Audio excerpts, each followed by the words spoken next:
Here are drawing steps for your winter gnome. Name and teacher code on the back. We will start with the hat first and then gradually add the rest of our gnome. So to do the hat, you're kind of making this slight curve that comes pretty close to the top of your paper, and it's probably about a finger or two from the edge. And this is approximately halfway up on our paper. So make your curve, and then you're going to go back and follow that kind of curve and come back down really close to this edge. So his hat's pretty big because it's kind of hiding his head, and just the wavy line going across, just like that.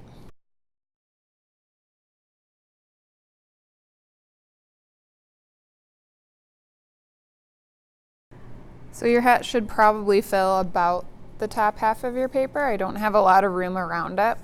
Now we're going to add our nose kind of sneaking out from under the hat, just a little curve shape, or if it helps you, draw kind of a rainbow shape.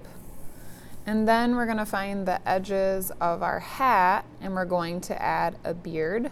So you're going to add some lines that kind of slightly curve in, and then you'll sort of zigzag different size zigzags. Make sure they're kind of big and they're not going quite to the bottom because we're going to leave room for his feet down here, but some zigzags kind of like that. Maybe experiment making them a little bit curved. Doesn't have to be exact.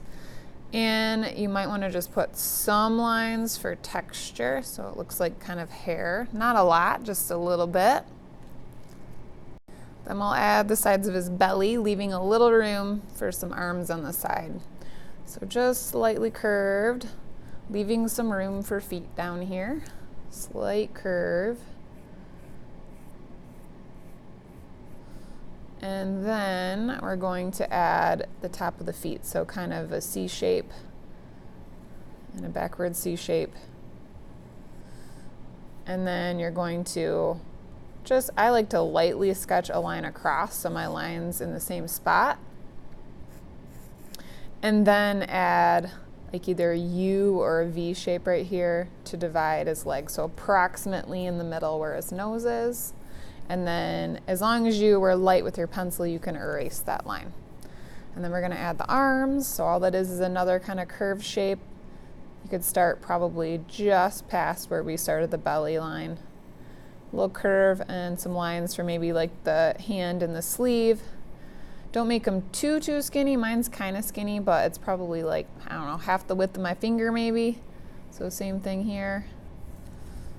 Okay, and then we're gonna make a line kind of right here, wherever you think his pants might be stopping and starting. So on my original one, it kind of stopped right there, but here we can see it a little bit. So after you love all of your lines, you're going to go ahead and trace with marker. And you're going to add some designs in your hat too. So you might want to do that with pencil first. If not, go ahead with the marker.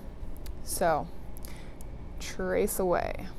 And if you wanted to add some kind of fancy snowflakes, you could do that with white, so it will show up later when you add paint. Or maybe you wanted to add some on the hat. So I was going to show you that. You might want to start with pencil first, and after you get the hang of it, switch to marker, or just do it in pencil. Don't do them too teeny tiny.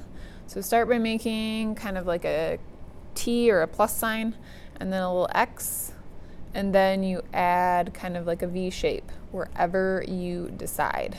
So just kind of repeat that wherever you'd like. When your outlining is complete, then you'll add just a little bit of crayon areas. So you may want to do more or less than me. I did the clothing and nose and hands, and then I did some of the designs on the hat with crayon along with adding the snowflakes. If you want to do the snowflakes, you have to do them before you add paint. So we're kind of doing a mixture of crayon and paint so that we get a bigger variety of color. But really, that's up to you. And remember, it does not have to be Christmas colors. It's entirely up to you. We're just kind of doing our gnome in a winter type setting. Like I always tell you, when you use crayons, make sure that you're pressing down hard enough. Doing nice, bold, dark coloring. Take your time and stay inside of the lines.